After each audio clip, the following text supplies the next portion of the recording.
નમસ્કાર, મીડિયા રિપોર્ટમાં આપનું સ્વાગત છે। હું છું પંકજ। શરૂઆત એક મહત્વપૂર્ણ ખબરથી જે અંબાજી મંદિરથી જ આવી રહ્યા છે।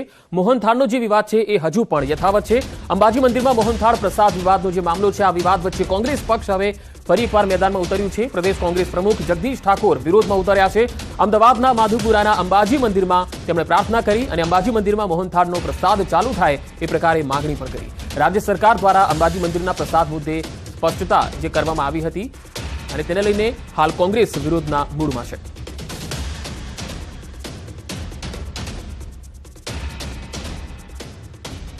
બીવડાવે છે ભાજપ ધર્મોને, બીવડાવે છે ભાજપ સંપ્રદાયોને, અને એટલે જ ત્યાં કોઈક એમના મળતિયા વેપારી સાથે ગોઠવણ કરીને ચીકીની મશીનરીઓ આવી ગઈ છે, ચીકી ચાલુ કરી છે।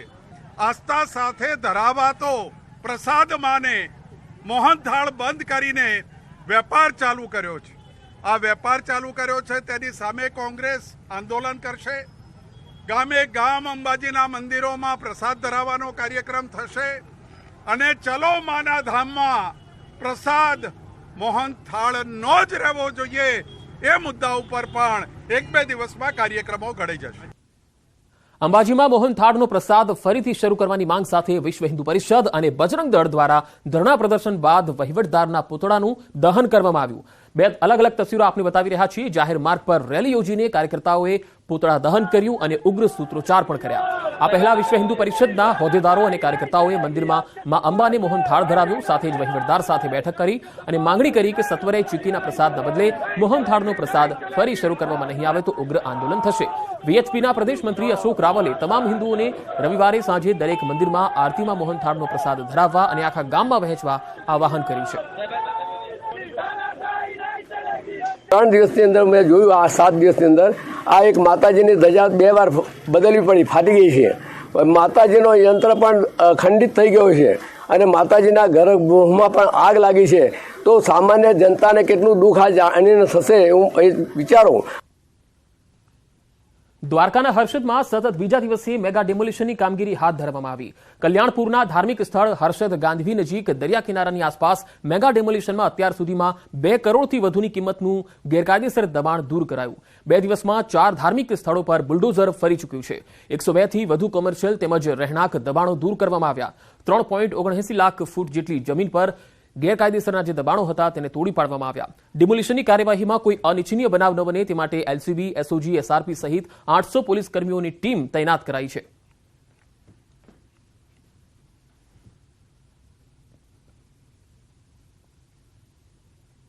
તો હર્ષદ અને ગાંધી કિનારા નજીકના જે દબાણો છે એ 800 જેટલા દબાણો છે એ દૂર કરવામાં આવી રહ્યા છે અને કોમર્શિયલ અને રહેણાંક જે ગેરકાયદે દબાણો છે તેને દૂર કરવાની કામગીરી સતત બીજા દિવસે પણ ચાલી રહી છે।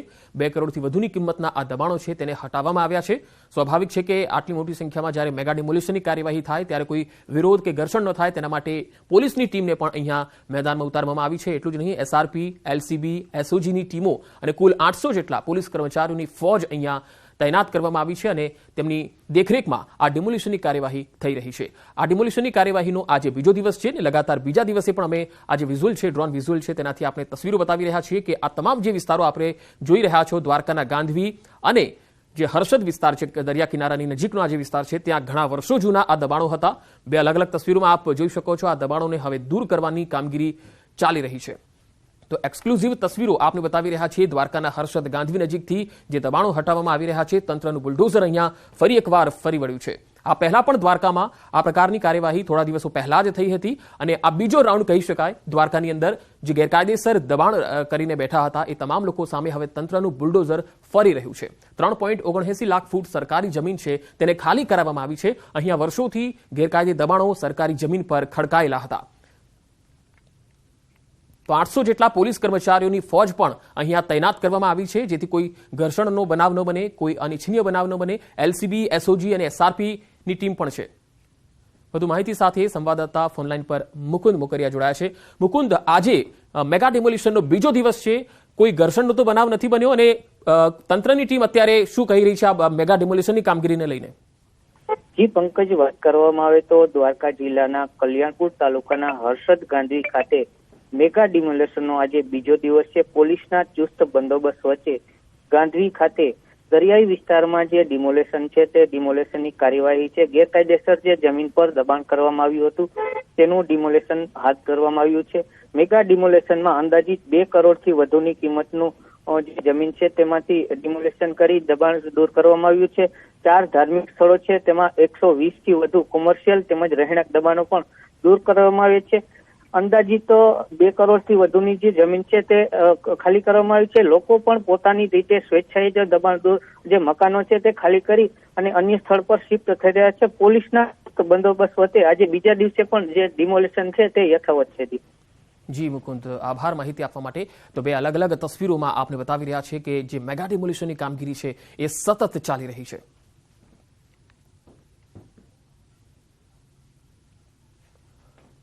અને હવે વાત બીમારીના ટ્રિપલ એટેકની.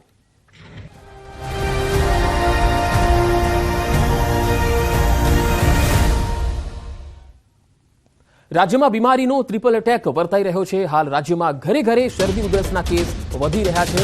વાયરલ ઇન્ફેક્શન H3N2 અને કોરોનાનો કહેર વર્તાઈ રહ્યો છે. તેમાં પણ કોરોનાના નવા 51 કેસથી ફફડાટ વ્યાપી ગયો છે. રાજ્યમાં ઇન્ફ્લુએન્ઝા વાયરસના 80 કેસ છે તો H3N2ના 3 કેસ છે. 77 કેસ H1N1ના છે. જો કે H3N2ના જે કારણે છે એમાં મોત કોઈના થયા નથી અને એક મોત થયું છે જેનું કારણ છે H1N1 ફ્લૂ. આરોગ્ય મંત્રીએ આ માહિતી આપતા લોકોની અપીલ પણ કરી છે કે સામાન્ય શરદી અને ઉધરસ હોય તો પણ માસ્ક પહેરવું જોઈએ.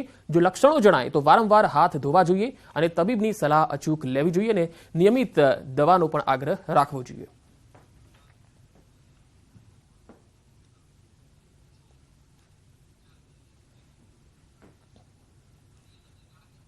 અને હવે વાત ગરમીમાં કમોસમી વરસાદની.